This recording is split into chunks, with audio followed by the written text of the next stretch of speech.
accepted.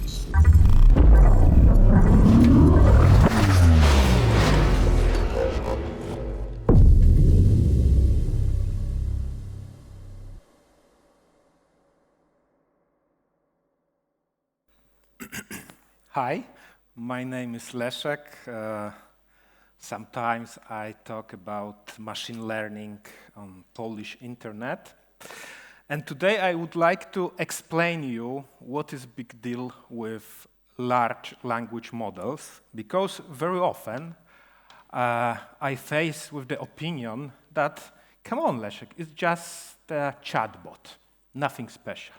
No, they are not chatbots, and I'm going to explain you why they are not chatbots. Sometimes I say to call such models like Lambda or ChatGPT chatbots is to say that engine is a car. No, you can use engine to move the car, but also to move some other device. So these large language models are something much more. Sometimes I like to think about them like Turing machines, but software Turing machines. Because, as probably most of you know, this machine is a Turing machine. This one also. Turing machine is a mathematical model of our computers. They can compute a lot of different types of algorithms. And if we right now think about these large language models, I think we can consider them as universal algorithms. Of course, we can talk with them, yeah, and that's the thing which most of us do. So it might be a chatbot, but I can show you a very simple example. Suppose you are going to learn natural language processing. Some very basic thing you can do is to create classificator. Spam, not spam. We all are used to this kind of software because it is one of the, I think, oldest kind of AI software that is with us, that in our mailboxes, spam and something what is not spam are separated by an algorithm. In the past days, it was quite hard task how to distinguish the spam and not spam. The basic approach was to use some keywords. So you can imagine that if in this message are some special tokens, we can consider it is spam. Okay, then machine learning came, and we can build a model that distinguish spam and not spam. We need a lot of data. Maybe not a lot of, but we need some data. We need to label messages which are spam as spam, and messages which are not spam as non-spam. And then we need the guys like me who will train a model. So I have to prepare the data, I have to train the model, and we do have classificators. That is, as I said, it is one of the basic tasks if you are going to learn natural language processing. Spam, not spam, classificator. And now I can show you in this few simple lines of code that ChatGPT might be this model. It is enough just to connect to API, to Open AI API, and prompt ChatGPT like that. Of course, it is in Polish, so I will translate. You are assistant who decide if the message is spam or not spam. If it is a spam, write spam. If it is not spam, write non-spam. You are not allowed to write anything else than spam, non-spam. I just downloaded some sample data from an internet. I sampled 50 messages and I wrote this very, very elemental and simple function. And here we go. We have 50 messages. Of course, you have to write an interpreter that if ChatGPT tells that it is spam, so this message is spam. So, of course, it's not a very good classificator. We can do much, much better, but I show you because it is very raw solution of this problem. I just wrote a very simple prompt to ChatGPT, and he did it for me. That these 50 messages which told me which are spam and which are not spam. Of course, like I said, it is not ideal classificator, but 76 accuracy points, it's not bad if we talk about such basic thing. So why is it so? Why these models can do such different things than we expected? Well, the simple answer is we don't know right now. We don't know. It was, I don't know, about 2012 when OpenAI opened their API, and we knew right from this 2012 that there is something, or maybe even a few years earlier, that if such models like GPT, so these are transformers which we call decoders. We have two kinds of transformers today, encoders and decoders. So the models like ChatGPT or like Lambda, these generative language models, they are decoders. So the decoder is, in fact, decoder is based on a very simple logic. Maybe some of you know. Suppose we have a sentence in natural language. So what can we do? We can make chunks of this sentence. We call them tokens. Sometimes tokens are very similar to human-like words, but it is not necessary. Today, we have different types of tokenizations. So the logic of this model is very simple. I show the model the first word of this sentence, and this model has to guess what is the next token. And at the beginning of the training, the guess is absolutely random. So the model is choosing from the whole dictionary of tokens some random token.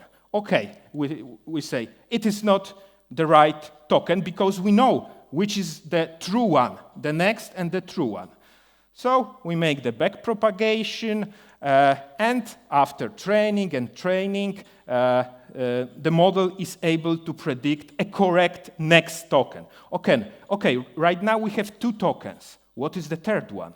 Just guess the third one on the basis of this two one, and then fourth one, and so on and so on. The span of of how many tokens the model can guess, we call it context window.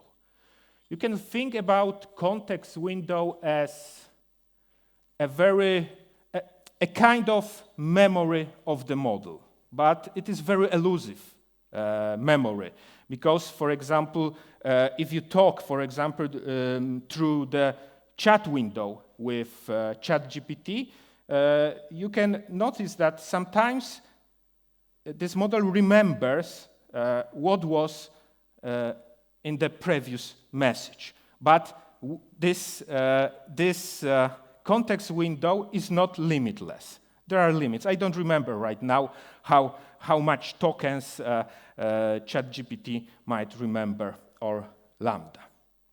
So the question is, okay, so this model is like producing a spaghetti. I put the spaghetti of my language in, and the spaghetti of language is out. Okay, but think about this problem like that. How can you know if I'm not a such language model? I'm Leszek, I'm talking to you, okay? Maybe after my presentation, some of you will ask me some questions. The logic is very similar. We don't know what is going on here inside our brains. So our brains are also black boxes. And indeed, today, we don't know what is happening inside these language models. Because if we make a step back, I showed you this spam, not spam classificator. Okay, I wrote some prompt, and if the logic is so simple, just to predict next word, it was possible that this model could do that in a different way. So he could answer, well, I think it's spam, but maybe it's not spam. The quite reasonable continuations of this prompt, there is a lot of such reasonable continuations. So today we call what I showed you as emergent abilities of these models. They can be classificators. They can solve some logical problems. Sometimes they are not very good right now in solving such problems. But it was a very famous paper from, I think, 2012, which is titled, I think, Let's Think Step by Step. They asked ChatGPT about solving, some logical problem.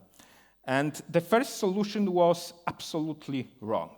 They showed to the model the problem, and the answer was absolutely wrong. So it was very astonishing, because in the second prompt, they asked the same question, but they add, solve this problem step by step. And it was, like I said, it was very astonishing. The answer was correct. And even more, the model showed all steps of reasoning. It wasn't GPT-4, it was GPT-3 this time, because GPT-4 was not available. So the natural language, I would say, is the most universal programming language, in fact.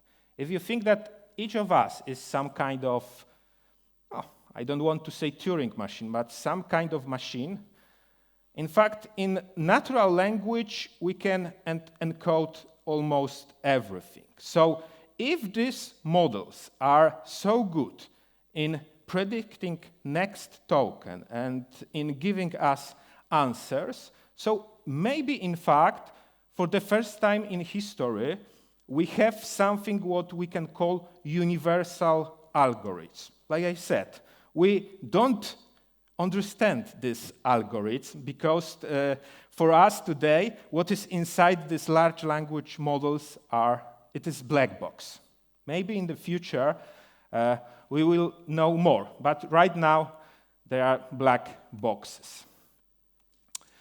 A few days ago, I encountered a very interesting paper. Because you may ask, okay, but come on, Leszek, predicting next token, it's not the case if we talk about intelligent agents like humans, for example. Because we can reason, we can do a lot of things. It is not only predicting the next token. If you ask me, for example, if there is a rhino in this room right now, I would say no, there is no rhino. But it is not only predicting the next token, but confronting my knowledge about world with the facts. So I don't see any rhino, so I would say, no, there is no rhino. So we can ask such question. Is it possible that if we have enough large scale and we predict next token, so we have a lot of data, the whole internet, let's say, and it is almost the case in if we talk about large language models. They saw almost whole internet. So it is sometimes, for example, very difficult to test them, how good they are. Because, as you probably know, the test set must be, during the training, the model cannot see the train set, okay? What is inside the train set. But if we trained this model on the whole internet, it is very difficult to be sure that he or she never saw this test data set. So, but let's get back to this paper. Okay, predicting next token. It's very easy thing, but as I showed you, it is not always the case if we talked about talking to each other. So in this paper, they asked such question.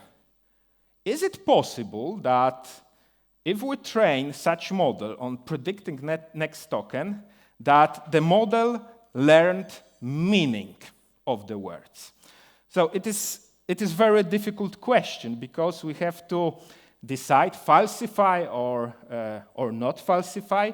The thesis that during this training, model is able to learn the meaning of the words.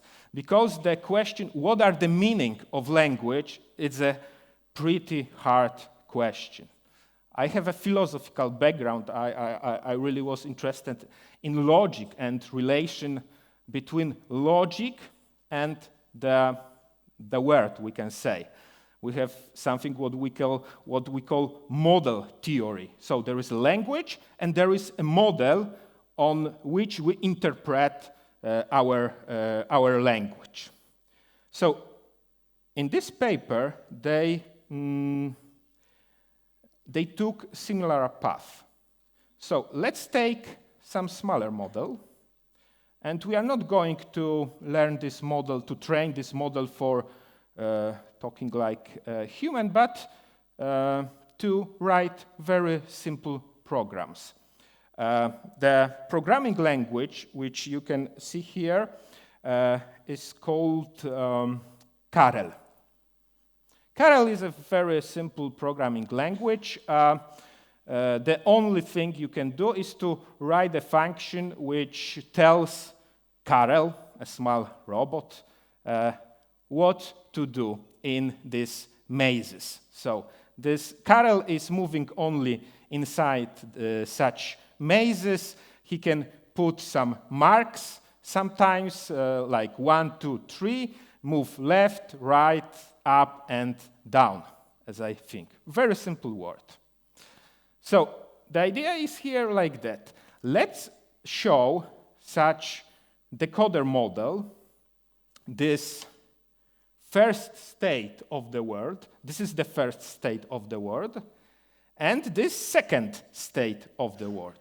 Of course, we show them this word as sequences of tokens. But these are two states. And our objective function is to learn this model, to write a program in this Karel programming language, which makes transition from this input to this output. So, and hypothesis here is like that. if we can learn a model based on two states of the word, write a program which makes transition from state A to state B, so then we have some connection between this language and this programming language and states of the words. So the outcome of this experiment is that indeed it is very possible that these large language models are able to learn meaning of language. Of course, it's not decisive, or there is a lot of critics, I have to say, because the simplest answer for all these questions are like that. Okay, if we trained such model on the whole internet, so in fact inside this model there is a picture of whole internet. So it is simple that it can do so many things. Well, why? Because he saw almost whole internet. I call these people trivialists. And there is another branch who believes that something different happened here, that just predicting next word, these models are able to learn meaning of language. So it is astonishing because as I gave you this example with Rhino. So I have some access point to outside world, okay? I can see something, I can touch something, and my language is somehow connected with, our languages are somehow connected with this access point to outside world. But here, when we train this model, they are trained only on sentences. Okay, today it is not the case because, for example, GPT-4 is multimodal. We also can show to them. We can also show to the model some graphics, some pictures.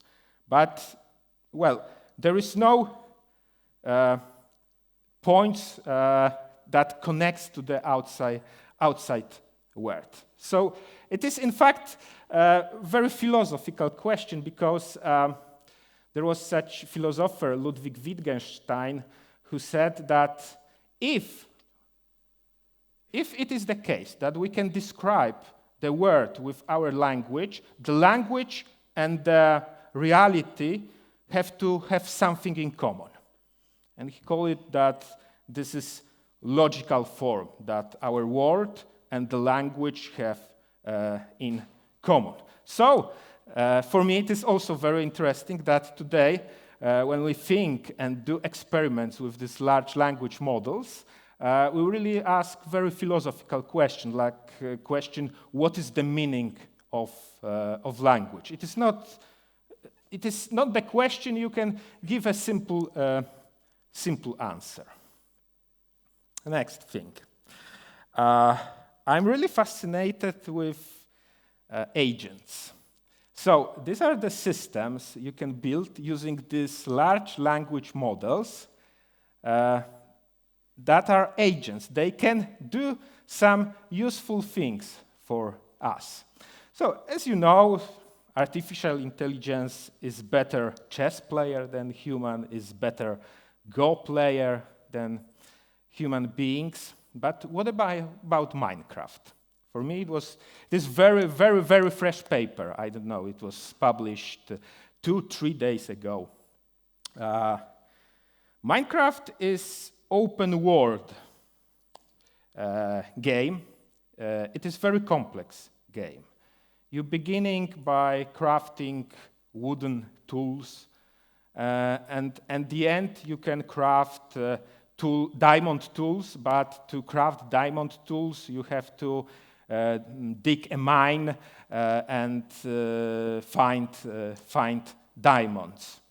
So it is so complex game that you can even build computer inside Minecraft using so-called redstone.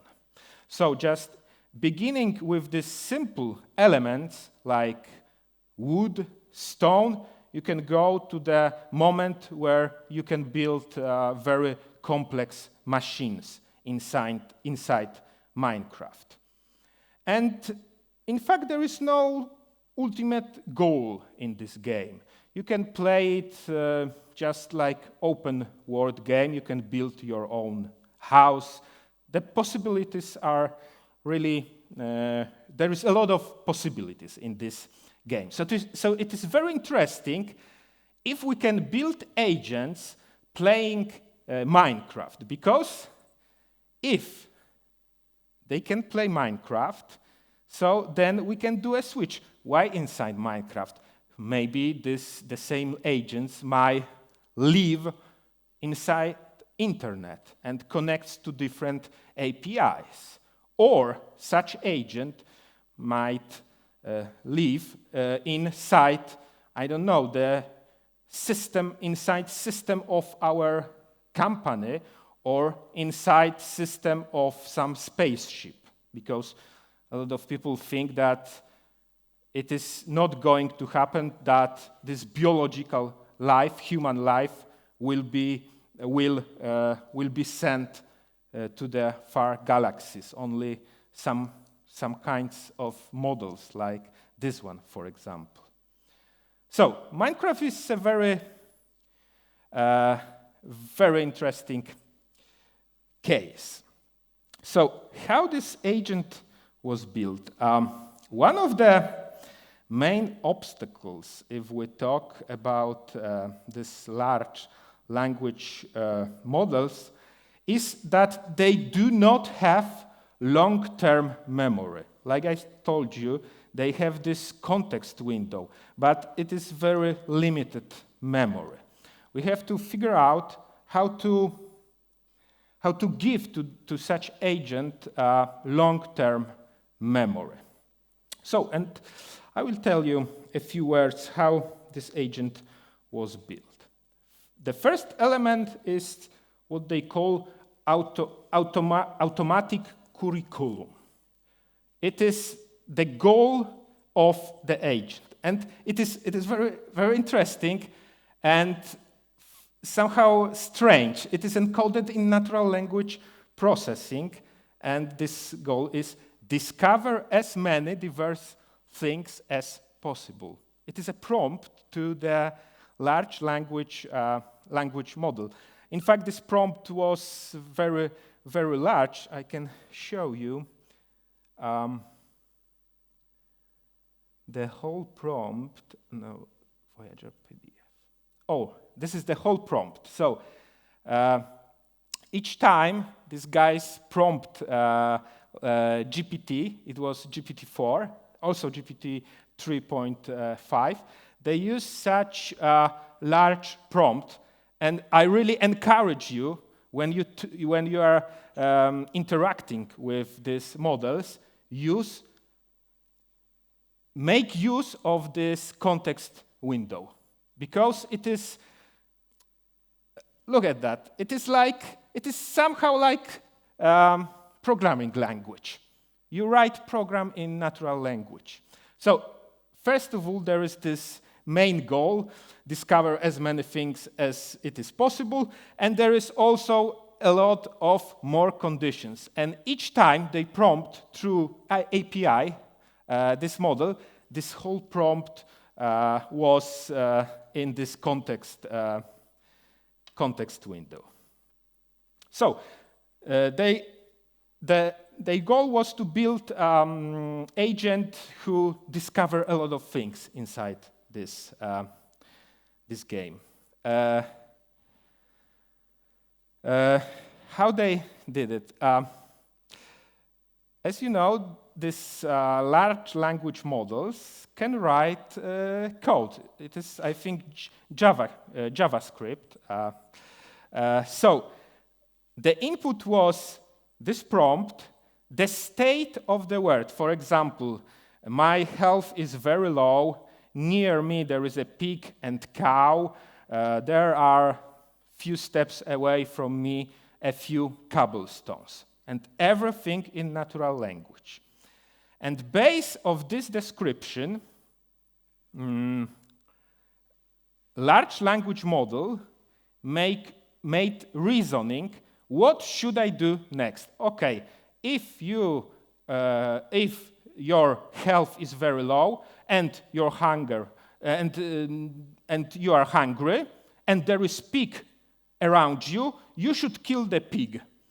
And when we have this reasoning, the next step was to write a JavaScript made by GPT.